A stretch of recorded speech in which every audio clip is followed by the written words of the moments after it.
Rajya Sabha, the Lok Sabha as well has passed the bill. It's gotten the approval of the Parliament. It now requires the assent of the President for it to be amended. The law will now be amended after the Parliament's approval, pending the President's assent. Well, that was that on the National Honour Amendment Bill. For now, let's move ahead.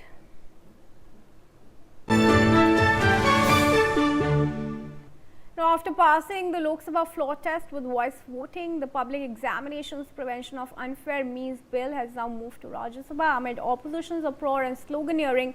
Union MOS Jitendra Singh said the government had brought the amendments in right earnest as it has zero tolerance towards paper leaks. He said Prime Minister Modi lost no time in bringing the bill to ensure nobody will be allowed to jeopardize the future of our children.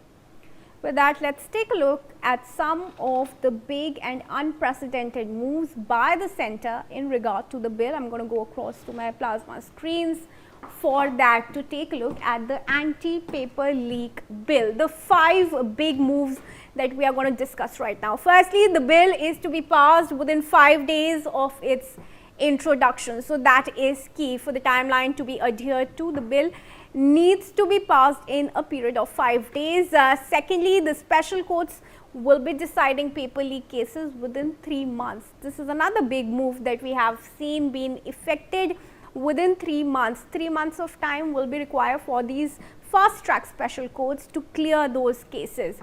Another big move is the probes into the paper leak cases that will be needed to finish in a matter of 2 months from the slating of the case. Another move is there will be jail of up to 10 years for those convicted in cases of paper leaks. So some stringent measures and punishments for those who will be found guilty of leaking public examinations. Another move is to organized paper leak rackets. They are going to now face a fine of no less than up to 10 crore rupees.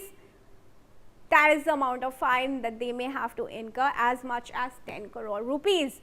High courts will be hearing appeals within 3 months under this new law. So focus there on fast tracking such cases. So these are some of the big moves. We are also looking at a task force that will be leading investigation into major paper leak cases.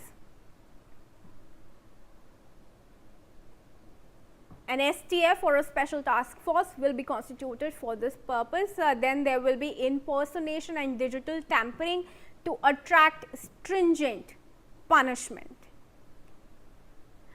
Alright, so these are some of the big moves that we are looking at as far as the anti-paper leak bill that has been passed in Parliament is concerned. And after the Rajya Sabha test, we are going to, let's go across to Madhav Nalapat, who is now joining us. So thank you very much for joining us on this.